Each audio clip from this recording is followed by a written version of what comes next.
Good morning. Today is Monday, December 4th, and I am at the Indiana Dunes Visitor Center of Indiana Dunes National Park. And I hadn't really planned on doing this park until like next fall, but I am currently headed east to New Hampshire because I need to get my car registered. My registration paperwork isn't quite ready yet, so I figured I'd kill some time on my way back east by hitting some of these northern parks that I had planned to do on my return trip. So today I'm doing, as I said, not Indiana Dunes. I was gonna say Indiana Jones. Indiana Dunes National Park. And I think it's gonna be really pretty. Unfortunately, it's cloudy. It's gonna be cloudy most of the week, so I figured might as well get it done today before the snow comes. So I'm gonna do some hiking. I'm gonna check out some beaches and find out what else there is to do here. So I am starting the 3 dune challenge to hit the highest points of the dunes, which is Mount Jackson, Mount Holden, and Mount Tom. Sandy at the visitor center told me it should only take me about an hour to do this trail. They're not very high in elevation as far as mountains go, but pretty high for dunes, I suppose. So let's go.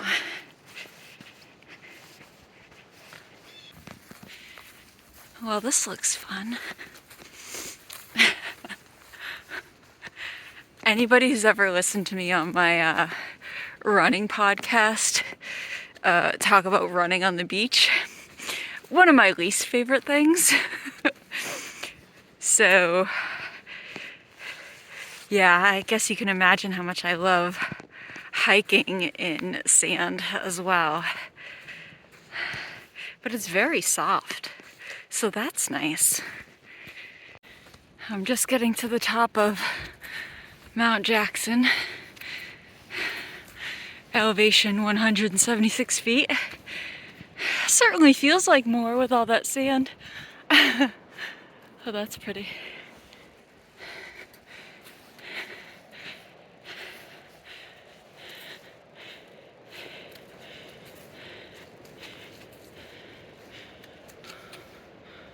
Ooh. All right, moving on.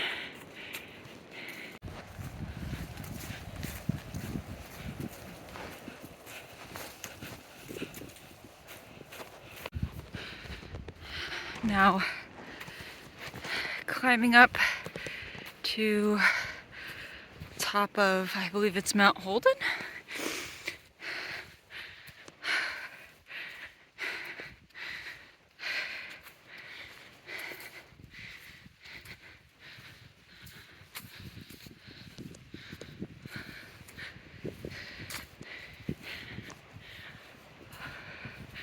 Oh, pretty.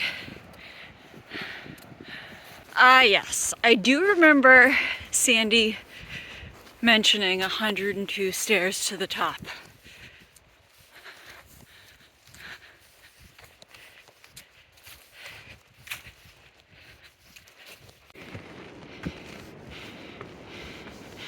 Definitely not as bad as the Keymore Miners Trail. Congratulations, you made it. You're looking at the west end of the 3 dune challenge.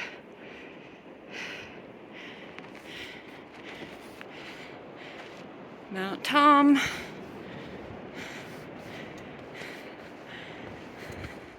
It's a little easier than Mount Tom in New Hampshire.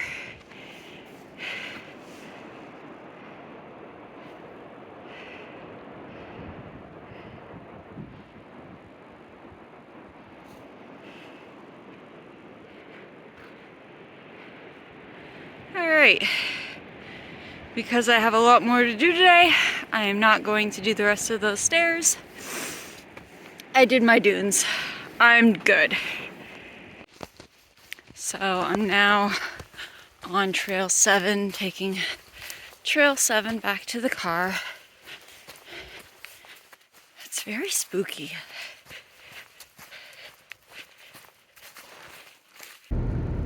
So Sandy told me that there are 5, I believe, houses on the beach that were created in Chicago, built in Chicago for the World's Fair, and then were moved here to the dunes. There were 11 total. 6 of them collapsed into the lake and are now at the bottom of the lake. And so we're gonna go check out these houses, which are supposed to be pretty amazing for the time. They were created in the 30s, and I believe 1933 was the year of the World's Fair.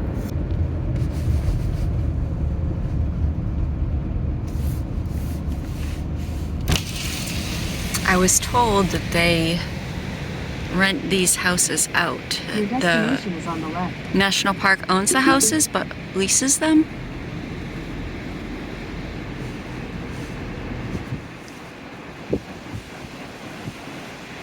Ooh, this one's pink.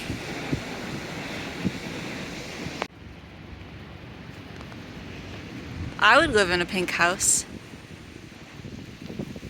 I think that's very cool. Kind of reminds me of the visitor center in Florida at the Everglades. And then we have the House of Tomorrow, which doesn't look too impressive from this angle. Restoration coming soon. So Sandy was telling me it's made entirely of glass, and that because of that, there's no ventilation, and it gets very hot and stuffy in there. America's first glass house.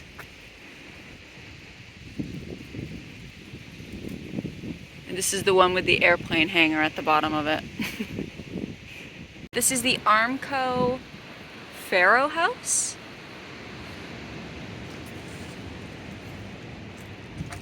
Mass-produced and affordable.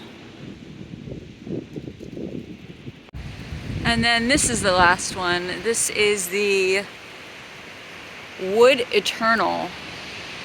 And this one is a private residence.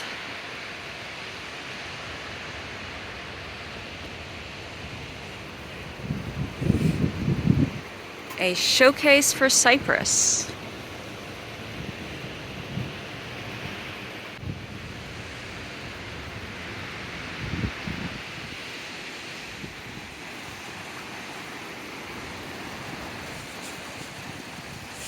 Not a bad view for these houses. Look at that water. It's so pretty. It's like, so it has the same vividness as dry Tortuga, but it's a more of a sea green. Very pretty. So this is Mount Baldy. Apparently, next right. Then your destination will be on the this left. is the only dunes that are still moving. I think Sandy said they move 2 to 4 feet per year.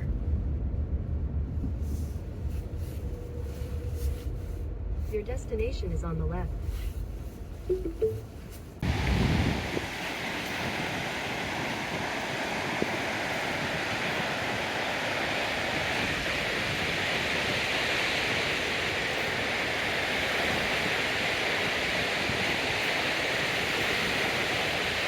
This is pretty awesome.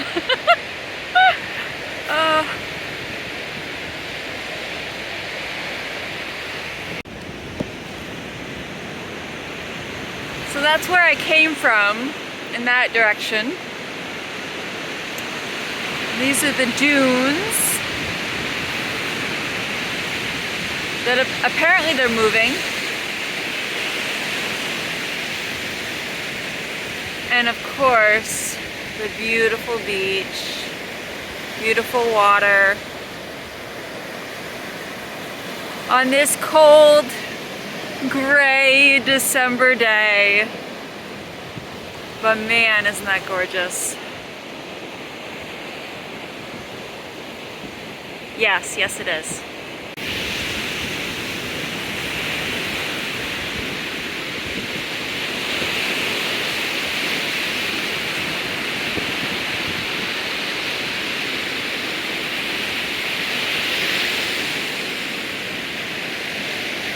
think I would really like to paint this.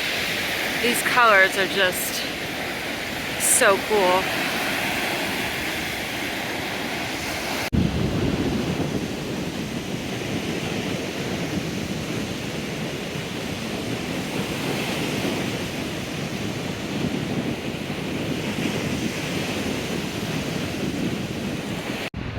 So I'm pretty cold. I'm going to move on to the next part of the park. Ah, well, it is what it is. Moving on. I am now at the Portage, Lakefront, and Riverwalk, I believe is what it's called. Very pretty place, but also very cold. I am now bundled up in my fleece and winter coat, hat, gloves. Crazy to think like last week I was lying on a beach in 85-degree weather.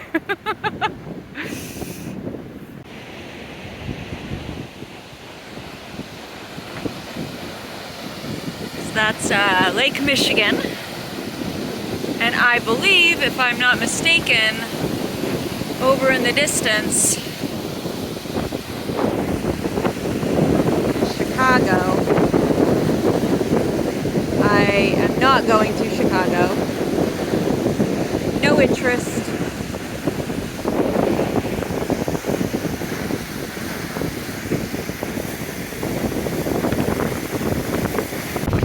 So this is looking pretty, pretty treacherous. I might get wet. It's very windy, and the waves are splashing up onto this boardwalk here. Riverwalk, I don't know, lake walk.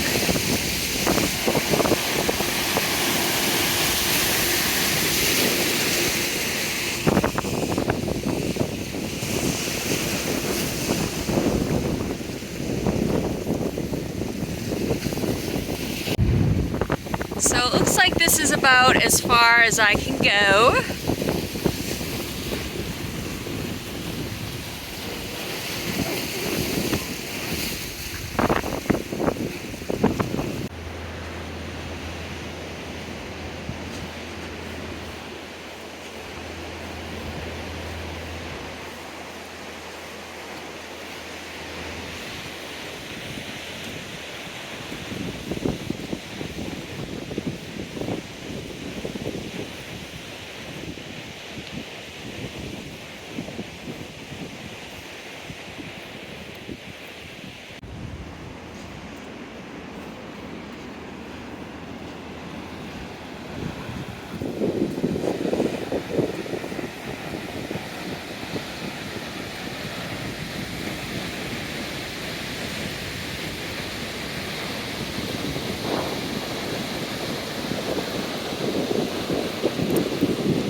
So on my right is the tracks for the electric train. Sandy was telling me that there's an electric train that comes through here, and that would be the tracks for it. I haven't seen the train yet, but I'm currently on my way to my last stop of the day, which is the Dune Secession Trail, aka Diana of the Dunes Trail. Apparently Diana was a woman who was a bit of a hermit, who bought a little shanty on the dunes and moved into it to live on the dunes and protect them. So it looks like I have to hike into the trail that I was going to do, which is fine because it's only like, that trail is only about a mile, and it looks like I have maybe half mile or a mile to go from here. So I just get more trail to explore. I was told that there are a lot of oak trees here, and that oak trees normally don't grow in sand. They usually grow in dirt, but here they grow in the sand.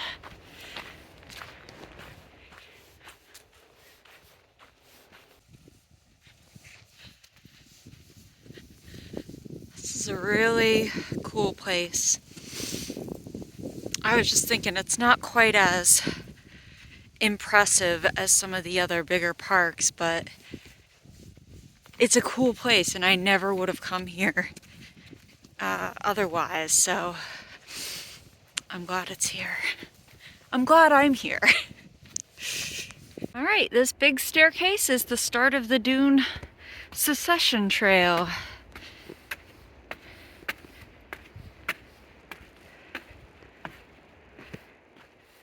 It's a good thing I didn't do my Stairmaster workout at the gym today. Diana of the Dunes Dare. Why is it called Diana's Dune? Diana of the Dunes, born Alice Mabel Gray, shunned the 1900s conventional world, choosing instead to live in the remote coastal dunes of Indiana. Her free spirit and love for the region created a lasting impression in these sands. Diana's Dune is named in honor of Alice, who came to be known as Diana of the Dunes, a beloved folklore legend who lived in the region from 1915 to 1925. Her unusual, free-spirited lifestyle fascinated local townspeople and newspaper readers here and across the country, bringing national attention to the Indiana Dunes at a critical time of early conservation efforts. I know it's not, but it kind of looks like a maze.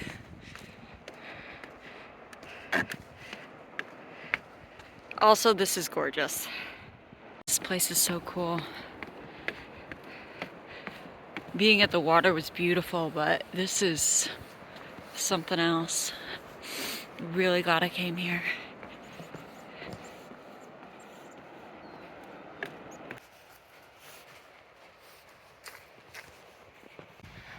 This is just so pretty, and I'm not even at the water yet.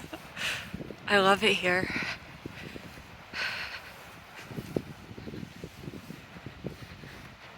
I can see why Alice wanted to come live here and get away from the cities.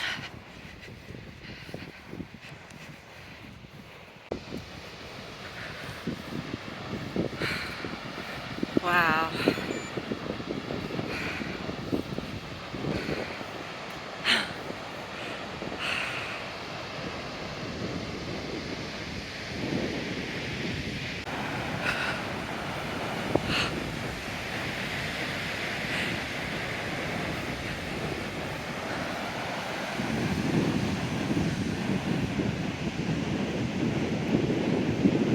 Oh, wow.